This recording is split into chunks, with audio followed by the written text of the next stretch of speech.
Hello students, मैं हरजिंदर पाल सिंह आज एक नया वीडियो लेके आया हूँ और उस वीडियो में हमारा आज का टॉपिक है इंस्पेक्शन ऑफ वेल्डेड जॉइंट्स। जब हमने किसी वेल्डिंग के जॉइंट्स को चेक करना है कि उसके जॉइंट की कितनी स्ट्रेंथ है, तो हमने समय समय उसकी इंस्पेक्शन करनी होती है। जब हम इंस्पेक्शन करते हैं तो इंस्पेक्शन करने के 3 तरीके हैं। यानी कि एक तो बिफोर, जब आपने वेल्डिंग करनी है उससे पहले आपने इंस्पेक्शन करनी है। उसके बाद आता है ड्यूरिंग, यानी कि वेल्डिंग करते वक्त आपने इंस्पेक्शन करनी है। और उसके बाद आता है आफ्टर, यानी कि वेल्डिंग करने के बाद हमने इंस्पेक्शन करनी है कि उसके ऊपर जो हमने जॉइंट लगाया उसके ऊपर कोई डिफेक्ट तो नहीं आया। तो हमने ये टाइम टू टाइम चेक करना होता है। तो सबसे पहले हम बिफोर वेल्डिंग में आते हैं।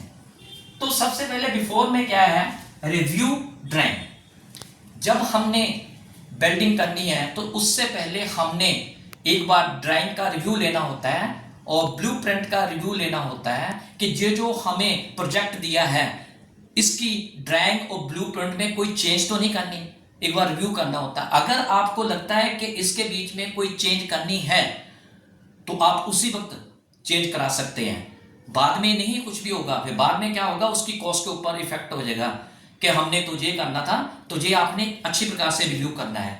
ठीक है। उसके बाद आता है मटेरियल वेरिएशन।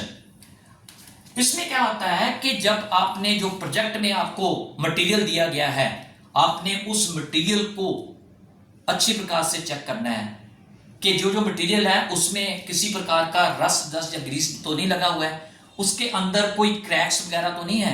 अगर कुछ भी है तो आपने वो सबसे पहले सारी क्लीन कर लेनी है। अगर उस वो क्रैक्स है या बिंगी टेढ़ी है तो वो सारा कुछ ठीक करके आपने रखना है। ठीक है। उसके बाद आ जाओ फिजिकल कंडीशन। फिजिकल कंडीशन में क्या है कि जब आपने वेल्डिंग करनी है तो उस एरिया की जो फिजिकल कंडीशन है प्लस जो मटेरियल आप वेल्ड करने जा रहे हैं उसको अच्छी प्रकार से आपने चेक करना है।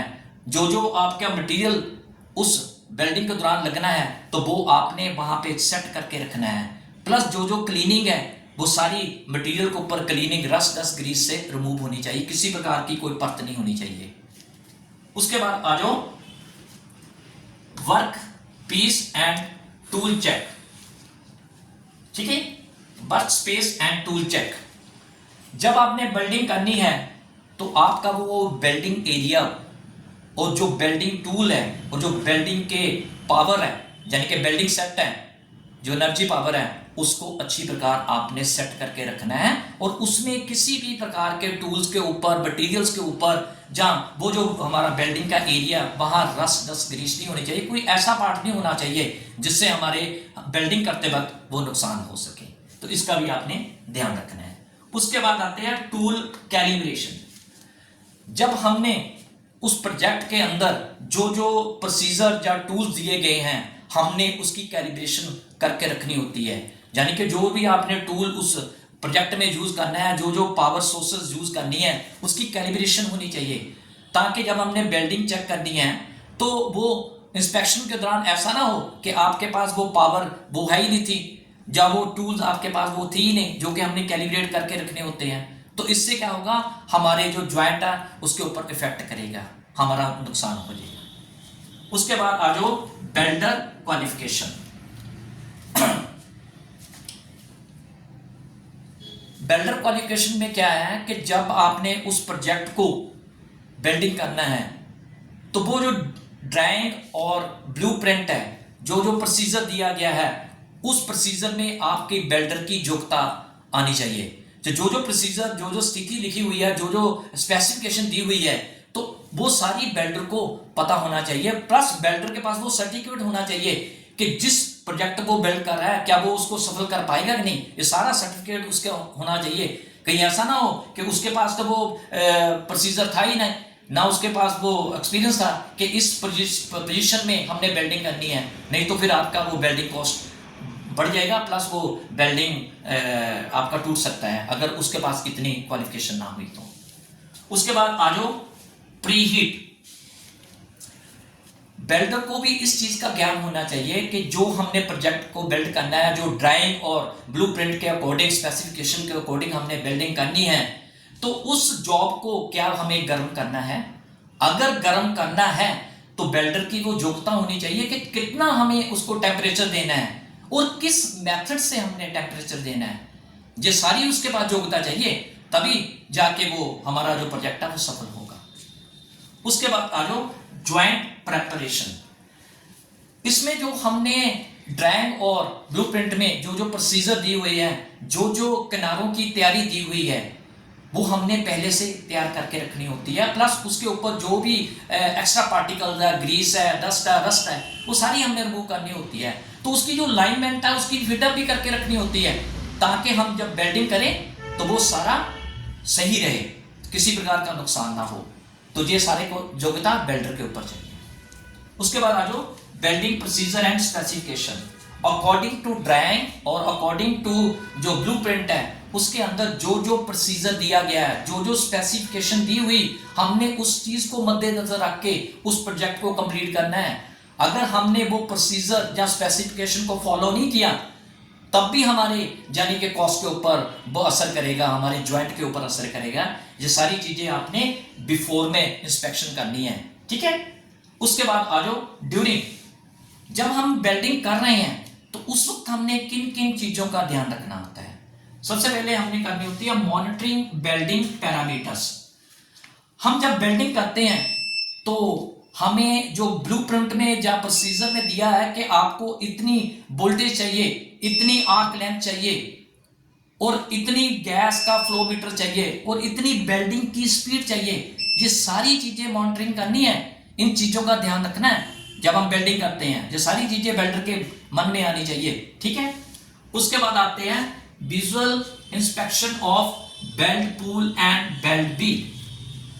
जब हम वेल्डिंग करते हैं और जब हम वेल्डिंग करते वक्त वेल्ड पूल बनाते हैं तो हमारे पूल की शेप इस प्रकार होनी चाहिए कि जब हम वेल्डिंग करें तो हमारा पूल बहुत ज्यादा बड़ा ना हो, उसके अंदर किसी प्रकार की यानी कि क्रैक्स, पोरोसिटी या स्लैग इंक्लूजन नहीं आनी चाहिए। ये इन सारी चीजों का आपने बीट के बीच में चेक करना है, कहीं पूल बड़ा तो नहीं, छोटा तो नहीं, जहां हम वेल्डिंग कर रहे हैं कहीं उसके अंदर क्रैक्स तो नहीं पैदा हो रही, जो वेल्डिंग डिफेक्ट है, पोरोसिटी है, जहां स्लैग इंक्लूजन है, वो तो नहीं रह रही। ये ड्यूरिंग आपने चेक करते जाना है वेल्डिंग करते वक्त। उसके बाद आता है इंटरपास क्लीनिंग। जब हमने वेल्डिंग करनी है तो इस चीज का ध्यान रखना है कि वेल्डिंग करते वक्त उसके जॉब के ऊपर स्पैटर्स, स्लैग इंक्लूजन या एक्स्ट्रा पार्टिकल्स वगैरह आ जाते हैं, उनको साथ साथ हमने साफ करते जाना है। प्लस इस चीज का भी ध्यान रखना है कि जब हमने एक लेयर लगाई है, जब हमने उसके ऊपर दूसरी लेयर लगानी है तो पहली लेयर को साफ करना है चिपिंग हैमर से, पूरी तरह साफ करके वायर ब्रश लगा के फिर आपने दूसरी लेयर लगानी है। इस चीज का मेन ध्यान रखना है, नहीं तो फिर वो वेल्डिंग डिफेक्ट आ जाएंगे, प्लस जो हमारा ज्वाइंट है उसके ऊपर इफेक्ट करेगा। उसके बाद आ जाओ check visual clue indicating condition. हमने क्या करना है, हमने विजुअली तौर पे हमने वो भी चेक करना है कि जब हम वेल्डिंग करते हैं तो वेल्डिंग के दौरान जो पैरामीटर दिया हुआ था, स्पेसिफिकेशन दी हुई थी कि हमने इतनी आर्क लेंथ रखनी, इतनी वोल्टेज रखनी, कि एक्सेसिव हीट तो नहीं होगी। तो प्लस जो हमने फिलामेंट, जो हमने फिटमेंट दिया हुआ था, उस फिटमेंट के अकॉर्डिंग हमारी वेल्डिंग हो रही है। अगर नहीं हो रही तो हमारे वेल्डिंग ज्वाइंट के ऊपर इफेक्ट करेगा, हमारी कॉस्ट के ऊपर इफेक्ट होएगा। तो ये इस चीज में आपने ध्यान रखना है। उसके बाद आ जाओ मॉनिटरिंग एनवायरमेंटल कंडीशन। इसमें हमने क्या करना है, जब हमने वेल्डिंग करनी है तो हमने ये चीज का भी ध्यान रखना है कि जहां हमने वेल्डिंग करनी है तो वहां किसी प्रकार की बारिश तो नहीं हो रही, जहां वहां पे कहीं तेज हवा तो नहीं चल रही, जहां वहां पे इतना टेम्परेचर तो नहीं ज्यादा है जिससे हमारा बेल्ट ज्वाइंट के ऊपर इफेक्ट पड़े, हमारा बेल्ट कोस्ट के ऊपर नुकसान हो जाएगा। तो ये सारी चीजें आपने ध्यान में रखनी है, कहीं बारिश ना हो रही हो, वहां का एनवायरमेंट टेम्परेचर इतना नहीं होना चाहिए और हवा भी इतनी नहीं चलनी चाहिए, नहीं तो हमारे वेल्डिंग डिफेक्ट पैदा हो जाएंगे हमारे ज्वाइंट के अंदर, हमारी कॉस्ट के ऊपर इफेक्ट होगा। तो ये हमने ड्यूरिंग वेल्डिंग में ये ध्यान रखना है। जब हमने बिफोर और ड्यूरिंग में सारी चीजों की इंस्पेक्शन की, तो उसके बाद बारी आती है आफ्टर, यानी कि वेल्डिंग करने के बाद। इसमें हमने क्या करना होता है कि जब हमने वेल्डिंग किसी ज्वाइंट के ऊपर कर ली, तो उसके बाद हमने उस ज्वाइंट को इंस्पेक्शन करना होता है टाइम टू टाइम कि इसके अंदर कोई दोष या गुण है जिससे हमारा कोई नुकसान ना हो। क्योंकि हमने क्या करना होता है, जब वो ज्वाइंट लगाया ना, तो उसकी हमने स्ट्रेंथ चेक करनी होती है, उसके हमने गुण और अवगुण चेक करने होते हैं। अगर कोई किसी प्रकार का है तो हमने समय रहते उसको यानी कि पूरा करना होता है, नहीं तो अगर आपने पूरा ना किया तो भविष्य में उसका बहुत नुकसान उठाना पड़ेगा। तो उस नुकसान को हम ना हो तो उस चीजों को हमने 3 तरीके से टेस्ट करने के रखे हुए हैं। हमारा 3 टाइप्स है, वो 3 तरीके हैं हम उसको चेक करने के। सबसे पहले तरीका आता है नॉन डिस्ट्रक्टिव टेस्ट, दूसरा तरीका है सेमी डिस्ट्रक्टिव टेस्ट, और तीसरा और आखिरी तरीका है डिस्ट्रक्टिव टेस्ट। ये जो मैंने आपको 3 टेस्ट बताए हैं, ये वे टेस्ट आगे आने वाली वीडियो के बीच में इसके बारे में हम डिस्कस करेंगे। तो आज का वीडियो मैं यहीं खत्म करता हूं। तो आपने मेरे इस वीडियो को लाइक, शेयर और सब्सक्राइब करना है। साथ में कमेंट सेक्शन में जाके मेरे इस वीडियो के बारे में जरूर बताना है। Thank you very much.